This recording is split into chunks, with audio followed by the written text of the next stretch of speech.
ekintu ekyokuyiwa omusaayi kikolwa kibi ekiliko ekikolimo tekikoma kugwe wekka. Omanyi sometimes tugenda nga tugereseza nti ekikolimo ky'enkoko tekitta kamunye biki no kijita.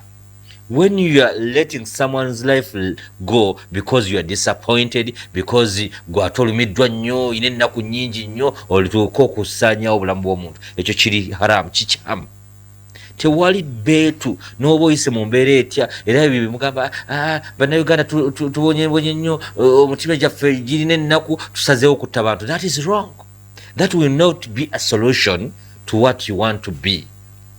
Katonda taganyangako muntu yenna kuba na buyinza kusaanyawo obulamu bwa muntu mulala. Okumanya talina buyinza yenna kutta oba kuggyawo bulamu, ekyo kiri condemned. Olaba ne wemba nkukutte ng'obadde olina gwosse sikutta. Because the law doesn't permit me. Therefore tugamba tewali lukusa, tewali kyoyinza kuyitamu kisobola kukuleetera kutta mulala because gwe wenyiyiddwa. Kivumirira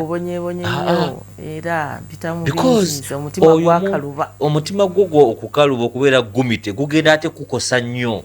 Because there are things we speak, there are things we do, but that is selfishness. Because if Ssebuliba, I don't mind about my family and I mind about me, kati family nakola yaki? Because nze kingenda okukola ekikolwa kino kigenda kwambalibwa abaana bange n'abaana b'abaana bange bakisasulire.